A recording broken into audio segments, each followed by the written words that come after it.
हिंदी में यूपीएससी की तैयारी से संबंधित प्रोग्राम्स को देखने के लिए सब्सक्राइब करें स्टडी IQIAS हिंदी। नमस्कार दोस्तों, अभी हम लोग बातचीत करने वाले हैं लद्दाख से संबंधित एक बहुत महत्वपूर्ण टॉपिक पर। अभी हाल ही में सोनम वांगचुक नामक एक जाने माने क्लाइमेट एक्टिविस्ट ने लगभग 15 दिनों से हड़ताल किया हुआ है और ये हड़ताल इसलिए महत्वपूर्ण हो जाता है क्योंकि उन्होंने हंगर स्ट्राइक के तौर पर मात्र नमक और पानी के जरिए इस हड़ताल को कंटिन्यू किया हुआ है और इनका समर्थन भारी संख्या में लोगों के द्वारा किया जा रहा है। इस लिहाज से यह टॉपिक अपने आप में बहुत अधिक महत्वपूर्ण हो गया है।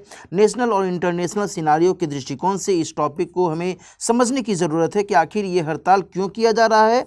साथ ही हम ये भी समझेंगे कि आखिर जिस छठी अनुसूची में लद्दाख को शामिल करने को लेकर सोनम वांगचुक ने लगातार प्रयास किया है, लगातार उनकी मांगें चल रही हैं, आखिर उस मांग के पीछे का आधार क्या है, बेस क्या है। तो इन सभी टॉपिक्स पर हम लोग एक एक कर बातचीत करेंगे। लेकिन आगे बढ़ने से पहले मैं चाहूँगा कि आप सोनम वांगचुक के द्वारा जारी किए गए इस वीडियो को सुनिए, जिसमें उन्होंने इस क्षेत्र की चिंता के संदर्भ में बहुत महत्वपूर्ण बातें कही हैं। Good morning world, greetings from the high Himalayas. I am Sonam Wangchuk, sitting on my 12th day of climate fast today. The temperatures are minus 10 degrees. You can see the glass of water by my side. Skies are clear, and here with me are roughly 300 people sitting on fast under the open skies in the very cold temperatures. We are trying to remind the Indian government to keep their promises of giving safeguards to the fragile ecology and the unique indigenous tribal cultures that thrive in this mountain. तो आप इस video के माध्यम से समझ पा रहे होंगे कि आखिर इस क्षेत्र की संवेदनशीलता को लेकर के कितना अधिक कंसर्न है और इसी कारण से ये सारी गतिविधियां चल रही हैं। अभी हम लोग यहाँ पर ये समझेंगे कि आखिर बॉर्डर मार्च को लेकर के वहाँ पर जो एक्टिविस्ट हैं वो अब आगे सक्रियता निभाने की कोशिश कर रहे हैं और चाह रहे हैं कि 27 मार्च या फिर 6 अप्रैल के बीच में जो बॉर्डर मार्च है उसको अंजाम दिया जाए। लेकिन बड़ी बात यह है कि बॉर्डर मार्च में किस क्षेत्र को ये लोग शामिल करने वाले हैं। तो दरअसल डेमचोक से लेकर के चुशुल वाला जो इलाका है और जो पैंगोंग सो झील के आसपास का इलाका है, जो कि बहुत इंपॉर्टेंट संवेदनशील क्षेत्र LAC से भी जुड़ा हुआ है, इस पूरे रीजन में इनके द्वारा बॉर्डर मार्च करने की बात कही जा रही है। इनका ये दावा है कि चीन के द्वारा बहुत बड़े पैमाने पर इस क्षेत्र में से जो भूमि अधिग्रहण है वो जानबूझ करके कर दिया गया है और इस लिहाज से भारत सरकार के द्वारा इस सीमा पर एज सच कोई भी गतिविधि नहीं अपनाई गई है, जिसके कारण एक चिंता जाहिर की जा रही है। और इस चिंता के कारण भी ये जो भूख हड़ताल है सोनम वांगचुक के द्वारा एक बहुत महत्वपूर्ण मैसेज छोड़ रहा है। यहाँ पर हम इन सभी बिंदुओं को एक एक कर समझेंगे। यहाँ पर ध्यान रखिएगा कि जो सोनम वांगचुक है इससे पहले वर्ष 2023 में भी 6th शेड्यूल की मांग को लेकर के क्लाइमेट फास्ट किया था और क्लाइमेट फास्ट इसलिए नाम दिया जा रहा है क्योंकि क्लाइमेट के प्रोटेक्शन के लिए, इसके संरक्षण के लिए इनके द्वारा लगातार उपवास किया गया है। और हाल में जिस तरीके से उन्होंने लगातार 15 दिन से भी ज़्यादा समय तक ये हंगर स्ट्राइक को जारी रखा है, निश्चित तौर पर उनकी डिमांड को और अधिक मजबूत करता है। दोस्तों, लास्ट टाइम भी जब उन्होंने इस क्लाइमेट फास्ट को किया था तो उस दौरान उन्होंने ये दावा किया था कि पुलिस ने उन्हें हाउस अरेस्ट किया है, लेकिन पुलिस ने इस दावे को इनकार कर दिया था। बहरहाल यदि हम सोनम वांगचुक के बारे में थोड़ा और जानें तो आपने ये देखा होगा कि 3 इडियट में फुंगसू वांगडू नाम का जो कैरेक्टर आमिर खान ने निभाया था वो सोनम वांगचुक से ही मिलता जुलता है और इन्हें रॉमन मैग्सेसे अवार्ड से भी सम्मानित किया जा चुका है। यदि हम लद्दाख के कॉन्टेक्स्ट में देखें दोस्तों, तो राज्य का दर्जा देने की मांग और संवैधानिक अधिकार की मांग की जा रही है लगातार।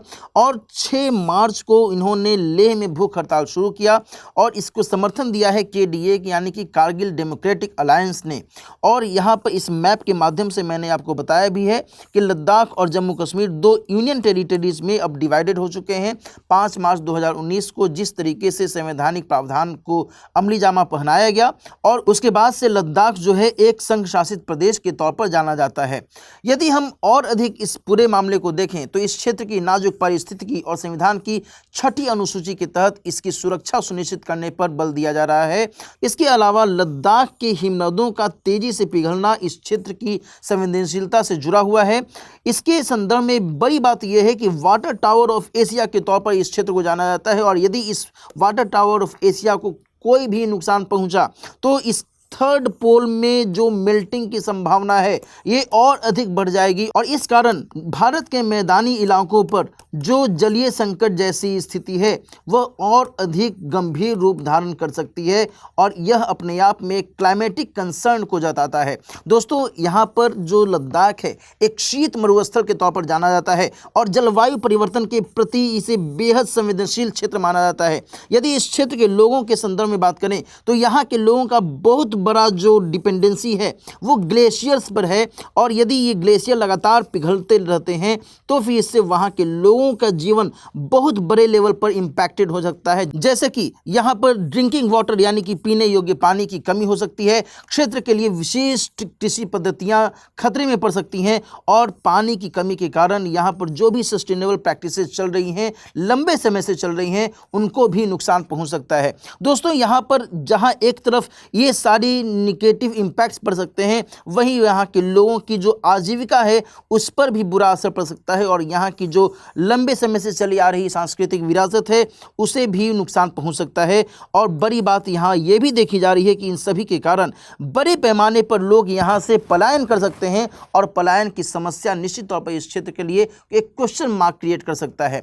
लद्दाख के पारिस्थितिकी संतुलन में बदलाव से यहाँ की जो बायोडाइवर्सिटी है उस पर भी निश्चित तौर पर असर पड़ेगा और लद्दाख की वनस्पतियां, यहाँ के जीव जंतु, आपको पता होना चाहिए कि इस क्षेत्र की कठोर जलवायु परिस्थितियों से जीवित रहने के लिए अपने आप को वो एकोमोडेट कर चुके हैं और यदि इसमें कहीं भी कोई भी खलल पड़ता है तो निश्चित तौर पर इसके ऊपर एक खतरा मंडरा सकता है। ऐसी संभावना भी जताई जा रही है कि 2045 के आसपास लद्दाख में अत्यधिक वर्षा हो सकती है और ऐसे में इस पूरे क्षेत्र को नुकसान पहुंच सकता है। इसके अलावा लद्दाख जैसे संवेदनशील क्षेत्र में जिस तरीके से बहुत बड़े पैमाने पर विकास के कार्य चल रहे हैं, जैसे कि सोलर पार्क की स्थापना की जा रही है, खनन जैसी गतिविधियों को भी आगे देखा जा सकता है कि इसे भी एस्टैब्लिश किया जाए, ऐसे में यहाँ की पारिस्थितिकी को और अधिक नुकसान पहुँच सकता है और इससे भूमि धसाव जैसी स्थिति भी पैदा हो सकती है, जैसा कि हमने लास्ट टाइम उत्तराखंड में जोशीमठ में देखा था। और ये भी कहा जा रहा है विद्वानों के द्वारा कि चमोली जिले से कहीं अधिक नाजुक है ये लद्दाख और ऐसे में यदि इस तरीके से लगातार विकास की गतिविधियां चलेंगी, ऐसे भूमि धसाव जैसे खतरे और अधिक बढ़ सकते हैं। यहाँ पर एक और मैप मैंने आपको मेंशन किया है जिसमें आप देख रहे होंगे ये ग्रीन एरिया जो कि एक महत्वपूर्ण नदी घाटी सुरु नदी घाटी को दर्शाता है। यहाँ पर एक पाराचिक ग्लेशियर है जो अपने आप में बहुत महत्वपूर्ण ग्लेशियर माना जाता है और इसको यदि हम आकलन के तौर पर देखें, कैलकुलेट करें तो 1971 से 1999 के दौरान यहाँ पर जिस तरीके से मेल्टिंग हुई थी, जिस तेज़ी से मेल्टिंग हुई थी, उसके मुकाबले 1999 से 2021 के दौरान में 6 गुना ज़्यादा तेज़ी से मेल्टिंग हुई है। और इससे आप समझ सकते हैं कि इस पूरे इलाके में किस हिसाब से जो बर्फ़ के पिघलने की दर है वह बहुत अधिक बढ़ गई है और ऐसे में इस पूरे क्षेत्र के लिए एक संवेदनशील जो स्थिति है वह पैदा होने की संभावना देखी जा रही है। अब हम लोग आगे बात करें कि आखिर जिस 6ठी अनुसूची को लेकर सोनम वांगचुक और बाकी के जो समर्थक हैं वो यहाँ पर लंबे समय से धरना कर रहे हैं, भूख हड़ताल कर रहे हैं, तो आखिर ये 6ठी अनुसूची है क्या और इसमें क्या कुछ बातें कही गई हैं। दोस्तों, आदिवासी आबादी की रक्षा और समुदायों को भूमि, सार्वजनिक स्वास्थ्य, कृषि आदि पर कानून बनाने के लिए इस शेड्यूल के माध्यम से ऑटोनॉमी मिलती है। इसके अलावा वर्तमान में असम, मेघालय, त्रिपुरा और मिजोरम के आदिवासी क्षेत्रों में 10 स्वायत्त विकास परिषदें भी इस अनुसूची के तहत स्थापित की गई हैं। इसके अलावा दोस्तों ध्यान रखिएगा कि लद्दाख को पहले अनुच्छेद 370 के तहत जहां प्रोटेक्शन प्राप्त था, वहीं जब जम्मू कश्मीर की विशेष स्थिति को समाप्त कर दिया गया तो फिर लद्दाख के प्रावधान भी हटा दिए गए और अब वर्तमान में लद्दाख एक यूनियन टेरिटरी के तौर पर काम कर रहा है। इसको लेकर संसदीय स्थायी समिति ने जो अपनी रिपोर्ट पेश की थी वो बड़ा ही इंटरेस्टिंग है। वो इसलिए क्योंकि इसने लद्दाख को 6ठी अनुसूची में शामिल करने के पक्ष में रिकमेंडेशन दिया था और इसने इस बेस पर रिकमेंडेशन दिया था कि इस क्षेत्र की कुल आबादी का लगभग 79.61 60% जो हिस्सा है वो आदिवासी समुदाय से जुड़ा हुआ है और इसलिए इस क्षेत्र को 6th शेड्यूल में शामिल करने में कोई गुरेज नहीं है। लेकिन जब हम मिनिस्ट्री ऑफ होम अफेयर्स यानी गृह मंत्रालय के तर्क की बात करें तो इसने ये कहा कि 5वीं 6ठी अनुसूची के तहत आदिवासी आबादी को शामिल करने का मुख्य मकसद दरअसल ये है कि इस क्षेत्र में कॉम्प्रिहेंसिव वे में सामाजिक आर्थिक विकास को एश्योर किया जाए।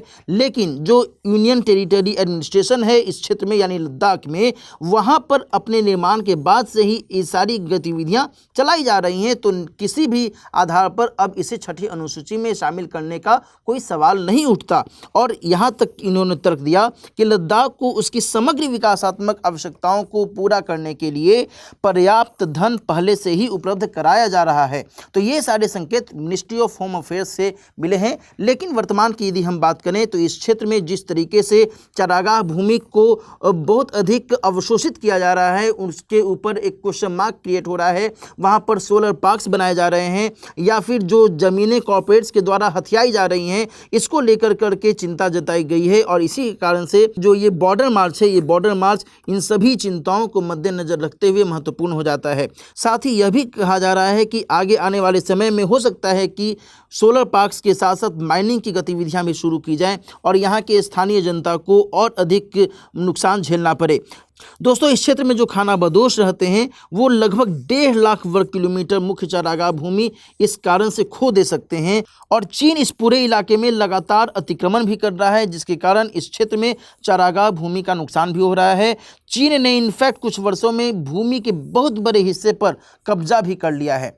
इस पूरे मामले को यदि कंक्लूड करें तो लद्दाख को राज्य का दर्जा देने, लद्दाख को संविधान की 6ठी अनुसूची में शामिल करने, इसे आदिवासी दर्जा देने, स्थानीय लोगों के लिए नौकरी में आरक्षण, लेह और कारगिल के लिए एक संसदीय सीटें घोषित करने की डिमांड्स लगातार की जा रही हैं। अब ये देखने वाली बात होगी कि केंद्र सरकार के द्वारा इन डिमांड्स को लेकर के क्या कुछ आगे स्टेप्स लिए जा रहे हैं और क्या सोनम वांगचुक और उनके समर्थकों द्वारा किया जाने वाला लगातार भूख हड़ताल सफल हो पाता है या नहीं हो पाता है, ये आगे आने वाला समय ही बताएगा। बहरहाल मुझे उम्मीद है कि इस पूरी चर्चा से आप इस पूरी परिस्थिति को समझ पा रहे होंगे कि क्या कंसर्न्स हैं, इन कंसर्न्स को लेकर के क्या स्टेप्स उठाए गए हैं, इन सभी पर हमने एक एक करके डिस्कशन किया। अब हम लोग एक और महत्वपूर्ण सूचना पर ध्यान दें। दरअसल वर्तमान में होली का माहौल चल रहा है, आप सभी जानते हैं। होली सेल का आप फ़ायदा उठा सकते हैं और इसके लिए आप दिलीप लाइव कोड का इस्तेमाल करते हुए मात्र 21,999 रुपये में जीएस के कंप्लीट कोर्स को अवेल कर सकते हैं। इस कोर्स की शुरुआत 29 मार्च से शाम में 6 बजे से की जा रही है। यदि आप कंप्लीट कोर्स में एडमिशन लेना चाहते हैं तो फिर आज ही एडमिशन लीजिए। इसके माध्यम से जीएस का कंप्लीट पाठ्यक्रम आप पूरा कर सकते हैं, जो निश्चित तौर पर आपकी सफलता के लिए बहुत ही अधिक उपयोगी हो सकता है। इसके साथ ही आप सभी को होली की अग्रिम शुभकामनाएं। और यदि आप मुझसे टेलीग्राम चैनल से जुड़ना चाहते हैं तो आप इस टेलीग्राम चैनल को सब्सक्राइब कर लीजिए। साथ ही यदि आपकी कोई क्वेरी है, कोई आपका सवाल है, तो आप मुझसे इस मेल आईडी पर अपना सवाल भी पूछ सकते हैं। मुझे उम्मीद है आप इस वीडियो को पसंद करेंगे और इसे अपने दोस्तों के साथ भी शेयर करेंगे। All the best. हिंदी में यूपीएससी की तैयारी से संबंधित प्रोग्राम्स को देखने के लिए सब्सक्राइब करें स्टडी IQ IAS हिंदी।